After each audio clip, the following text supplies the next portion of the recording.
Salut à tous, on se retrouve aujourd'hui pour parler du Paris Saint-Germain ce mardi 15 août et on commence tout d'abord avec le programme du PSG pour cette semaine. Donc hier c'était repos, aujourd'hui entraînement 10h30. Donc quand vous regardez la vidéo, bien évidemment l'entraînement est fini. Donc voilà, c'est un entraînement pour préparer bien sûr le match samedi. Le PSG en déplacement du côté de Toulouse, coup d'envoi 21h. On en reparlera bien sûr dans la semaine.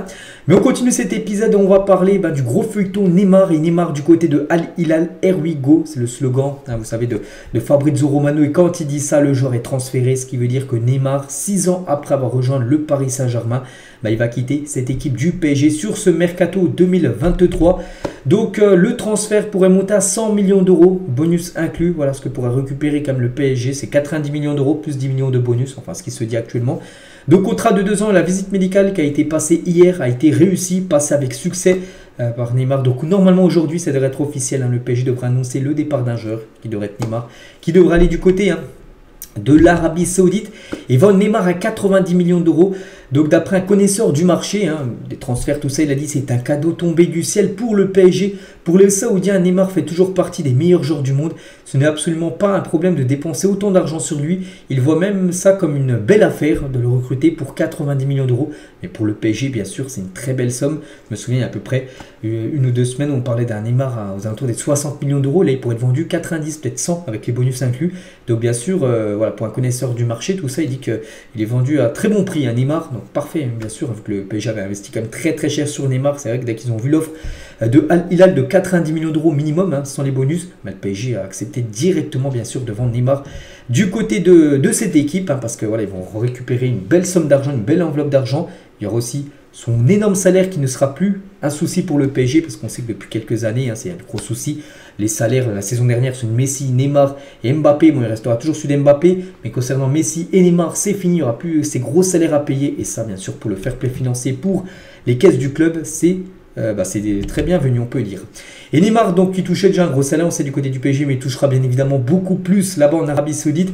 Donc Neymar sera payé quasiment 3 millions d'euros par semaine en Arabie Saoudite, soit un peu plus de 300 millions d'euros sur 2 ans. Certains joueurs se seraient vus offrir la possibilité d'obtenir 50% de leur salaire en avance s'ils acceptent de rejoindre la Saudi Pro League. Donc voilà, peut-être qu'il a déjà eu un versement sur son compte, le joueur Neymar. Et le salaire de Neymar, tiens, avec quelques chiffres, j'en sais rien, je prends au pif, tiens, 12 millions d'euros par mois, 288 euros par minute, chaque minute qui s'écoule là, c'est quasiment 300 euros que Neymar va toucher avec ce nouveau contrat du côté de Al Hilal. Et c'est pas tout, parce que Neymar est déjà un gros jackpot à niveau salaire. Il a aussi pas mal de privilèges comme un avion privé à sa disposition. Par exemple, j'en sais rien, il veut aller, il veut retourner à Rio, il veut venir passer un week-end à Paris. Il aura un jet privé. Voilà, il n'aura rien à payer. L'essence, tout ça, le kérosène, il n'y aura rien à payer. Ça sera tout pris en charge par l'équipe de Al Hilal pour aller où il veut. Une immense maison avec le personnel à sa disposition, 80 000 euros à chaque match gagné en plus, bien évidemment, de tout ça. Ça sera du bonus, ça c'est des bonus. Et surtout 500 000 euros pour chaque story ou post Instagram sur ses réseaux sociaux pour faire la promotion de l'Arabie Saoudite. Donc voilà ce qu'il aura aussi négocié Neymar pour son arrivée du côté de Al Hilal. Donc voilà, c'est quand même un contrat en or. Bien sûr, pour Neymar, on peut comprendre que le joueur aussi veuille aller là-bas. Bon, après, on peut comprendre financièrement, après, sportivement, bien sûr, passer, je ne sais pas, de la Ligue, enfin, du Paris Saint-Germain à Al Hilal, pour moi, ça a un cré de chute, on va dire, de sa carrière. Après, il fait comme il veut, bien sûr. Personne ne le juge. Donc, Neymar n'appartient officiellement plus au Paris Saint-Germain. Tout est signé avec l'équipe de Al Hilal, mais l'officialisation concernant son transfert définitif du côté d'Al Hilal n'est pas encore fait, mais il n'appartient plus actuellement au PSG, parce que l'annonce officielle devrait intervenir aujourd'hui. Et Steven Gerrard, concernant l'arrivée de Neymar dans le championnat saoudien, Steven Gerrard, légende du côté de Liverpool, maintenant entraîneur d'une équipe saoudienne, il a dit: le nom parle de lui-même en parlant de Neymar. Il m'a donné tellement de joie au fil des années à Barcelone, au PSG et au Brésil. Je ne pense pas que le garçon reçoive assez de crédit pour les statistiques qu'il a mis en place. Je ne veux pas qu'il vienne parce qu'il ne vient pas dans mon équipe, mais en termes hollywoodiens, c'est une star de la liste A, tout simplement. Et c'est un grand nom qui va débarquer du côté de la Ligue saoudienne. Et du coup, on peut se poser la question, même si c'est pas encore officiel, c'est à 99,9%, le départ de Neymar. Et du coup, pour vous, Neymar, est-ce que c'est une légende ou pas du Paris Saint-Germain? Il y a eu un petit sondage sur le Twitter PSG Community, quasiment 10 000 votants, donc c'est simple, hein. Soit oui, soit non, soit je ne sais pas. Donc moi, bien sûr, j'ai donné mon point de vue, et pour moi, mon point de vue, c'est oui, et 50% ont mis oui, et 42% ont mis non. Voilà, concernant si Neymar, c'est une légende. Donc pourquoi j'ai mis oui? Mais j'ai mes raisons.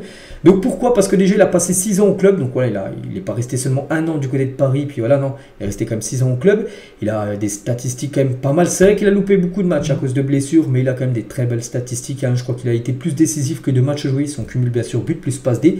Pour le joueur Neymar, il a été très important lors de la première finale de Ligue des Champions du Paris Saint-Germain. On se souvient qu'il avait été énorme, hein, lors du Final Four, hein, en demi, en quart de finale, tout ça.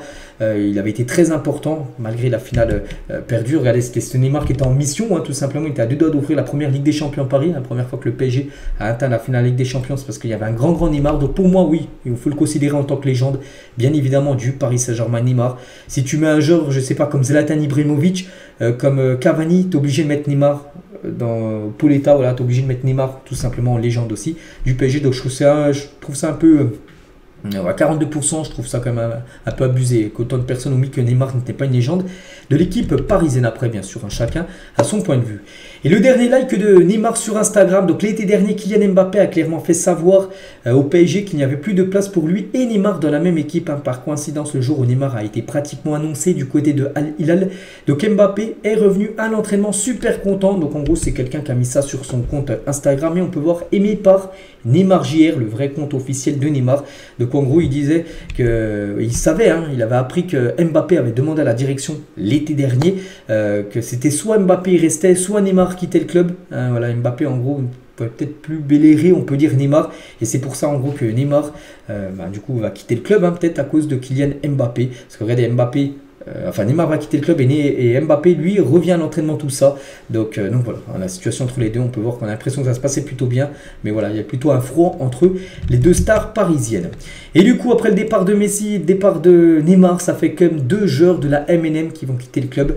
Donc concernant Mbappé, bon, c'est toujours pas, hein, ça, tout peut arriver, même si pour l'instant, l'instant T, ce serait plutôt rester. Après, voilà, c'est le mercato, vous savez que le mercato, des fois, il y a des rebondissements total à 360 degrés en l'espace de quelques heures. C'est totalement jouable pour l'instant. Voilà, Mbappé resterait.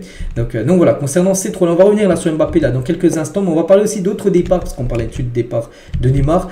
Renato Sanchez, la même chose, Erwigo pour le prêt de Renato Sanchez à l'AS Roma. Et aussi le Erwigo pour Paredes du côté de l'AS Roma. Voilà, Renato et Paredes, les deux vont quitter le PSG direction l'AS Roma. Donc pour Paredes, ça sera 4 millions d'euros que va récupérer le PSG, qui avait investi 42 millions d'euros, hein, sur le joueur en 2019, donc 10 fois moins cher. Ils vont le revendre, bon bref, il faut l'oublier lui. Et près de 1 million avec option d'achat de 15 millions, devenant obligatoire si le milieu portugais joue 60% des matchs là concernant Renato Sanchez. Voilà, s'il joue au moins 30 matchs la saison prochaine avec l'équipe de l'AS Roma, l'AS Roma sera obligé de l'acheter 15 millions d'euros à l'équipe de Paris. Lui aussi devrait quitter le club. C'est Juan Bernat et l'intérêt du Bayer Leverkusen, de l'Union Berlin et de l'Arabie Saoudite pour Juan Bernat. Le PSG a communiqué à l'Espagnol qu'il ne comptait pas sur lui cette saison, hein, surtout qu'il y a Nuno Mendes, il y a Lucas Hernandez qui peut occuper le poste de latéral gauche, il y a Kurzawa vraiment pour dépanner, et Bernat, c'est vrai que ça fait un peu trop de défenseur gauche, et bien sûr Bernat devrait quitter le club. Concernant Verratti, donc lui la situation reste en stand-by actuellement.